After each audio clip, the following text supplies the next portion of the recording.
یعنی انہیں مارا جائے گا، پھر ان کی تذلیل کی جائے گی، چل کتنا گزاری یہی رات، پھر بتائے گا میں نے فلاں فلاں عورت کے ساتھ رات گزاری تھی، 2 گھنٹے کی، 5 گھنٹے کی، اور ایک رات کی. جو دلیل ہے وہ قرآن سے. آپ اس کے مقابلے میں، قرآن کے مقابلے میں اسی حدیث جس کے صحت پہ بحث ہو رہی ہے، اسی کو آپ حجت لے کے آ رہے ہیں. تو آپ ثابت کریے نا حدیث جھوٹی ہے. تو یہی تو کہہ رہے ہیں نا، قرآن کے خلاف ہے بھائی.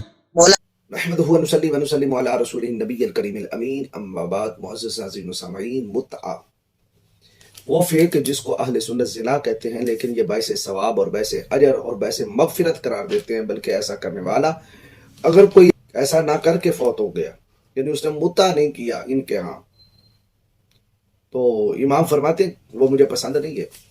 اور کون سا شیعہ ہوگا جو یہ کہے کہ میں امام یا ائمہ اہل بیت کی بارگاہ سے ٹھکرا دیا جاؤں؟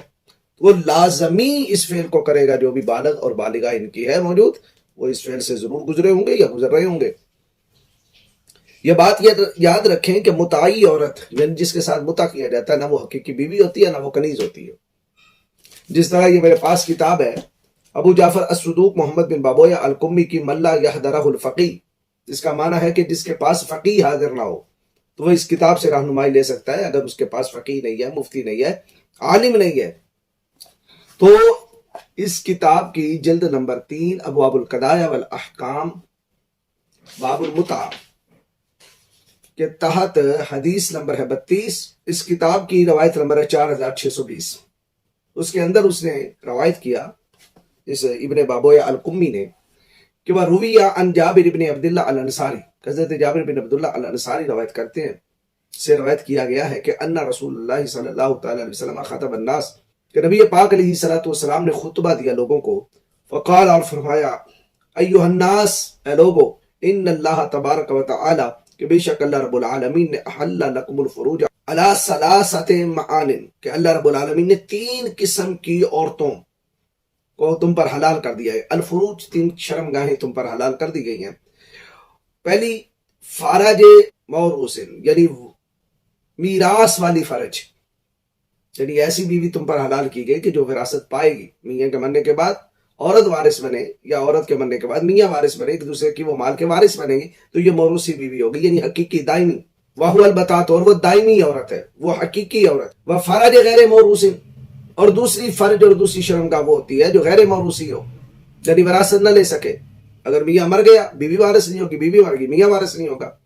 وَهُوَ الْمُتْعَةُ، اور وہ ہے متع. پتہ چلا حقیقی بیوی اور ہے، متعی بیوی اور ہے. حقیقی بیوی میراث پائے گی اور متعی بیوی میراث نہیں پائے گی. اور تیسری شرمگاہ وَمِلْكِ أَيْمَانِكُمْ، اور تمہاری جو لونڈیاں ہیں، کنیزیں ہیں، ان کی شرمگاہیں بھی جائز ہے. تو من لا یحضرہ الفقیہ کے تحت ابن بابویہ قمی نے 3 شرمگاہیں بتائی کہ 3 شرمگاہیں مرد پہ حلال ہیں. نمبر 1 دائمی خاتون، دائمی بیوی. نمبر 2 عارضی بیوی. اور نمبر 3 لونڈی. جبکہ یہ روایت سراسر قرآن مجید فرقان حمید کے خلاف ہے، اور قرآن مجید فرقان حمید کی آیات بینات کے خلاف ہے. اور اصول کافی کے اندر حضرت سیدنا امام جعفر الصادق علیہ السلام کا فرمان ہے. آپ نے بیان کیا کہ جو روایت قرآن کے خلاف آ جائے، فرمایا وہ مصنوعی ہے، 2 نمبر ہے، اس پر کبھی اعتبار نہ کیا جائے. میں انشاءاللہ قرآن مجید فرقان حمید سے وہ آیات بینات پڑھوں گا کہ اللہ رب العالمین نے صرف 2 فرج حلال کیے ہیں. من لا یحضرہ الفقیہ نے 3 فرج، یعنی متعی عورت بھی بیچ میں شامل کی، اور قرآن نے صرف 2 فرج، نمبر 1 دائمی بیوی اور نمبر 2 لونڈی. ان 2 کے علاوہ کسی فرج کو اللہ رب العالمین نے حلال قرار نہیں دیا. تو جس کو قرآن نے حلال نہیں کہا بلکہ حد سے بڑھنے والا اسے حرام کہا، تو یہ کیسے ہو سکتا ہے جس کی قرآن نفی کر دے، رسول پاک صلی اللہ تعالی علیہ وسلم اسے اجازت دے دے امت کے لیے. یہ اصول کافی ہے میرے پاس. یہاں پہ ایک اصول درج کیا حضرت امام جعفر الصادق نے. آپ نے ارشاد فرمایا، کل شیء مردود الی الکتاب والسنہ، ہر شے کو پلٹایا جائے گا، پیش کیا جائے گا اللہ کی کتاب اور سنت نبی پاک علیہ السلام کی طرف. وَكُلُّ حدیث لا یوافق کتاب اللہ، اور ہر وہ حدیث، ہر وہ روایت جو اللہ کی کتاب کے موافق نہیں ہے. قرآن کچھ اور کہے، من لا یحضرہ الفقیہ کچھ اور کہے، کافی کچھ اور کہے، الاستبصار کچھ اور کہے، تہذیب الاحکام کچھ اور کہے، تفسیر قمی کچھ اور کہے، نہج البلاغہ کچھ اور کہے، حیات القلوب کچھ اور کہے، بہار الانوار کچھ اور کہے، کشف الغمہ کچھ اور کہے. الغرض دنیا بھر کی کوئی کتاب، اس کے اندر کوئی بھی روایت کسی بھی امام کی طرف جو منسوب ہو، لیکن قرآن کچھ اور کہہ رہا ہے اور روایت کچھ اور کہہ رہی ہے، تو حضرت امام فرماتے فہو زخرف، وہ مصنوعی ہوگی، مصنوعی. کیوں؟ اس لیے کہ تاجدار کائنات جانے تو عالم صلی اللہ علیہ وسلم نے خطبہ دیتے ہوئے غدیر خم میں ارشاد فرمایا انی ترکت فیکم ثقلین، میں دو ثقل چھوڑ کے جا رہا ہوں، فإن تمسکتم به لن تضلوا بعدی احدهما اعظم من الآخر، کتاب اللہ حبل ممدود من السماء الى الارض وعترتی اہل بیت ولن یتفرقا حتی یرد علی الحوض.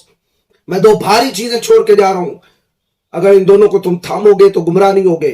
ایک اللہ کی کتاب جو دوسرے ثقل سے بڑی ثقل ہے اور یہ رسی ہے آسمان سے زمین تک لٹکی ہوئی، اور دوسری ہے میری عطرت، میرا خاندان، میرے اہل بیت، لن یتفرقا حتی یرد علی الحوض، قرآن میری اہل بیت سے جدا نہیں ہوگا، میری اہل بیت قرآن سے جدا نہیں ہوگی. دونوں ہم وقت اکٹھے، یہاں تک کہ میرے پاس حوض کوثر میں بھی اکٹھے آئیں گے. ان کو معلوم تھا، حضرت امام جعفر الصادق کو، حضرت سیدنا امام باقر کو، حضور سیدنا امام زین العابدین کو، یہ کوئی قوم آئے گی جو ہم پہ اتہام باندھے گی، ہماری طرف منسوب کر کے قول کہے گی، ہماری طرف منسوب فتاوی جاری کرے گی، ہماری طرف سے منسوب شریعت بنائے گی. اس لیے وہ فرما گئے فہو زخرف، فرمایا جو بات بھی اللہ کے کتاب کے سامنے آئے اور وہ اللہ کی کتاب کے موافق نہ ہو، مخالف جا رہی ہو، فہو زخرف، وہ مصنوعی ہوگی، بناوٹی ہوگی، ان کے منہوں کی بکواس ہوگی، وہ ہم نے نہیں کہا ہوگا. آئیے اللہ کے قرآن سے پوچھتے ہیں کہ کتنی شرمگاہیں اللہ رب العالمین نے جائز قرار دی، 3 یا 2؟ ابن بابو یا قمی نے کہا کہ 3 شرمگاہیں جائز ہے، نبی پاک نے خطبہ دیتے ہوئے کہا.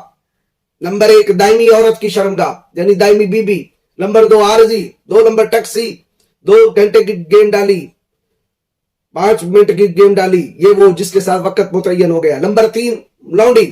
اللہ رب العالمین نے کیا کہا؟ سورۃ المؤمنون کی ابتدائی 7 آیات کے اندر اللہ رب العالمین نے اہل ایمان کی بات فرمائی، قد افلح المؤمنون، بے شک مومن کامیاب و کامران ہو گئے. الذین، اب ان مومنوں کی نشانیاں بتائی جا رہی ہیں کہ مومن کون ہے. پہلی نشانی بتائی الذین هم فی صلاتہم خاشعون، وہ لوگ جو اپنی نمازوں میں گر گڑاتے ہیں، اللہ رب العالمین کا خوف رکھتے ہیں، خشیت الہی کے ساتھ ان کی نمازیں ہوتی ہیں. والذین هم عن اللغو معرضون، اور دوسری علامت یہ ہے وہ کسی بےہودہ بات کی طرف التفات بھی نہیں کرتے، توجہ بھی نہیں کرتے. اور بےہودہ بات کون سی ہوتی ہے؟ نہ جو دنیا میں نفع دے نہ آخرت کا نفع دے. لغو بات، وہ اس کی طرف توجہ نہیں کرتے، بےہودہ شاعری نہیں کرتے، بےہودہ غزلیں نہیں گاتے. 2 علامتیں ہو گئی. تیسری والذین هم للزکاۃ فاعلون، اور فرمایا وہ جو زکوٰۃ دینے کا کام کرتے ہیں، اپنے مالوں کا حساب ہر سال لگاتے ہیں، اور ان میں اموال نامی جو ہیں، ان کے اموال نامی کا ٹوٹل کر کے اس کا 40واں اللہ کے 40واں حصہ اللہ کے راستے میں خرچ کر دیتے ہیں. یہ 3 علامتیں ہو گئی.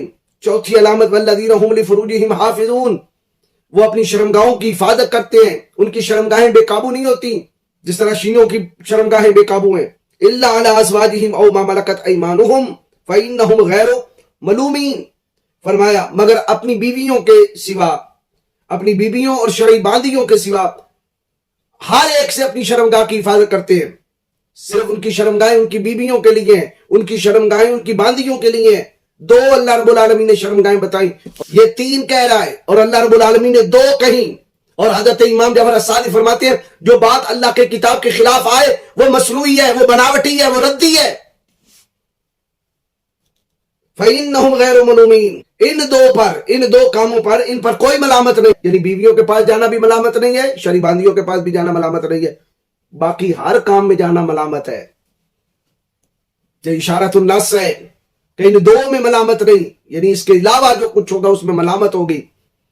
فَمَنِ ابْتَغَىٰ وَرَاءَ ذَلِكَ فَأُولَٰئِكَ هُمُ الْعَادُونَ، اور جو ان 2 کے سوا کچھ اور بھی چاہے، جس طرح اس نے متعی عورت کو چاہا اور پھر روایت بنا لی، ڈرا بھی نہیں، جھجکا بھی نہیں، من کذب علی متعمدا فلیتبوأ مقعدہ من النار، کہ رسول اکرم صلی اللہ تعالی علیہ وآلہ وسلم نے ارشاد فرمایا تھا جس نے جان بوجھ کر میرے اوپر جھوٹ بولا وہ اپنا ٹھکانہ جہنم بنائے.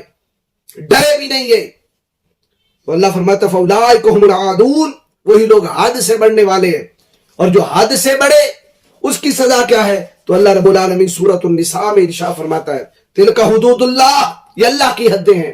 ومن یطع اللہ ورسولہ یدخلہ جنات تجری من تحتها الانہار خالدین فیہا وذلک الفوز العظیم. جس نے اللہ اور اللہ کے رسول کی اطاعت کی، اللہ اس کو ایسی جنتوں میں داخل کرے گا کہ جس کے نیچے نہریں بہتی ہیں، خالدین فیہا، ہمیشہ ہمیشہ اس کے اندر رہیں گے. اور یہ بہت بڑی کامیابی وَمَن يَعْصِ اللَّهَ وَرَسُولَهُ، اور جس نے اللہ کی بھی نافرمانی کی، اللہ کے رسول کی بھی نافرمانی کی، وَيَتَعَدَّ حُدُودَهُ، اور اس کے حد سے آگے بڑھ گیا.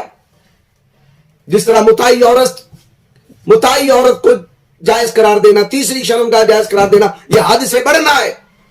سورۃ المؤمنون کی آیت نمبر 7 کے مطابق تو وہ حد سے بڑھ گئے، اور فرمایا وَيَتَعَدَّ حُدُودَهُ، جو حد سے بڑھ جائے يُدْخِلُهُ نَارًا خَالِدًا فِيهَا، اللہ اس کو ہمیشہ کے لیے جہنم میں ڈال دے گا.